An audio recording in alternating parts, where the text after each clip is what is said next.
Sebelum saya mulakan cerita, tolong saya untuk subscribe channel ni dan aktifkan notification supaya tidak terlepas dengan video yang seterusnya. Adnan bin Saidi, dikenali sebagai Letnan Adnan, dilahirkan pada 14 Ogos 1915 di Kampung Sungai Ramal, Kajang, Selangor, Tanah Melayu. Beliau merupakan anak sulung daripada 6 orang adik-beradik. Pendidikan awal beliau dijalankan di sebuah sekolah berasaskan Inggris di Pekan Sungai Ramal. Dan selepas tamat pengajian, beliau berkhidmat sebagai guru pelatih di sekolah tersebut selama lebih setahun. Pada tahun 1933, Letnan Adnan membuat keputusan penting dalam hidupnya. Beliau meninggalkan kerjaya sebagai guru dan menyertai Regimen Askar Melayu yang ditubuhkan oleh British untuk membuka peluang kepada anak muda Melayu. Adnan cepat menonjol. Pada tahun berikutnya, beliau dipilih sebagai rekrut terbaik. Pada tahun 1936, beliau dinaikkan pangkat menjadi sarjan dan setahun selepas itu, beliau diberi penghormatan untuk menyertai kontingen dari negeri-negeri Melayu. Bersekutu ke Perbarisan Pertabalan Raja George Kinam di London, di mana beliau menerima pingat peringatan pertabalan. Menjelang akhir tahun 1941, beliau ditempatkan di Singapura untuk mengikuti kursus latihan pegawai. Setelah berjaya diserap sebagai pegawai, beliau dilantik sebagai Letnan Muda dan mengetuai Platun ke-7, Kompeni C, Batalion Pertama, Regimen Askar Melayu Diraja. Ketika ini beliau turut menghantar keluarganya, isteri, Sofia Pakih Muda, dan 2 anak lelakinya, pulang ke kampung di Kajang demi keselamatan mereka. Apabila Jepun mula menyerang Singapura pada Disember 1941, pertempuran mencapai kemuncaknya di sekitar Bukit Timah dan Pasir Panjang. Letnan Adnan ditugaskan mempertahankan Bukit Chandu, kawasan strategik di barat Singapura yang mengawal laluan ke hospital tentera dan stor peluru.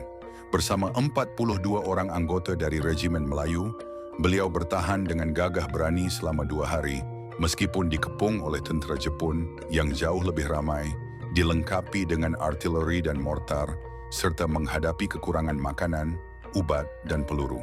Dalam 1 detik yang dikenang, tentera Jepun menyamar sebagai askar Punjabi dari India British untuk menyusup masuk. Namun Adnan menyedari penipuan itu apabila perbarisan mereka 4 sejajar gaya Jepun, berbeza daripada 3 sejajar gaya British. Cepat bertindak, beliau mengarahkan tembakan balas, membunuh sekurang-kurangnya 22 penyamar tersebut. Walaupun cedera, beliau terus memimpin dan menggesa pasukannya agar terus berjuang kerana biar putih tulang, jangan putih mata. Semangat bahawa mati berjuang lebih mulia daripada hidup di belenggu kehinaan. Pada hari terakhir pertempuran, mereka kehabisan peluru. Tentera Melayu terpaksa bertempur dengan bayonet dan senjata tangan kosong dalam suasana yang kejam. Akhirnya, Letnan Adnan ditembak namun masih kekal berjuang hingga nafas terakhir. Laporan tentera Jepun menyatakan beliau ditawan, didera, kemudian dieksekusi dan digantung terbalik dari sebuah pokok ceri sebagai tanda penghinaan.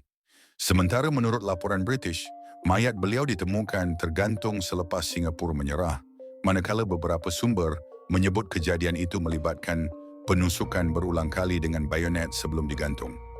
Kedua-dua butiran ini mungkin berbeza, tetapi heroisme dan pengorbanan beliau tidak pernah dilupakan. Mayat Letnan Adnan kini dikebumikan di Kranji War Memorial, Singapura. Pada tahun 1995, sebuah plak peringatan dibina di Kent Park, berhampiran tempat pertahanan terakhir beliau. Banglo era kolonial di Bukit Chandu pula diubah menjadi pusat Interpretative Reflections at Bukit Chandu bagi memperingati jasa pejuang-pejuang Regimen Melayu, terutamanya Letnan Adnan. Kisah beliau turut diabadikan di Malaysia. Sekolah kebangsaan di Kajang dinamakan sempena beliau. Tentera Malaysia juga menamakan kenderaan perisai mereka ACV 300 dengan panggilan Adnan, merujuk kepada nombor perkhidmatan beliau. Dalam dunia seni, kisah beliau dihantar ke layar perak melalui filem Letnan Adnan pada tahun 2000, arahan Aziz M. Osman dan dibintangi oleh Hairi Othman. Filem ini menampilkan pertempuran Bukit Chandu dan perjuangan akhir beliau. membawa tema patriotisme dan pengorbanan yang mendalam. Ia ditayangkan sempena Hari Kebangsaan Malaysia dan meraih kutipan memberangsangkan, selain dipuji di festival filem serantau dan tempatan. Beliau juga muncul dalam siri televisyen seperti A War Diary dan episod khas Life Story yang memaparkan naratif pribadi beliau, termasuk lakonan oleh Aaron Aziz dalam satu dokumentari.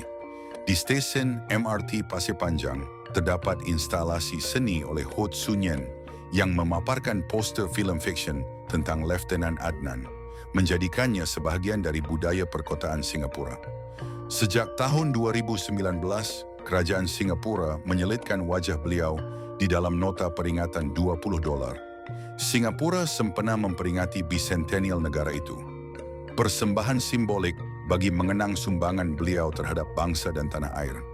Hari ini, Lieutenant Adnan bin Saidi dikenang sebagai lambang keberanian, kesetiaan, dan patriotisme di Malaysia dan Singapura. Kisahnya diajar di sekolah, nilai semangatnya ditanamkan pada generasi muda, dan namanya menjadi inspirasi kekuatan jiwa walau dalam keadaan terdesak. Anugerah Adnan Award diwujudkan di Singapura untuk mengiktiraf pelajar universiti yang menunjukkan keberanian dan keteguhan seperti beliau, memastikan legasi dan semangat Lieutenant Adnan terus hidup dalam sejarah dan jiwa rakyat.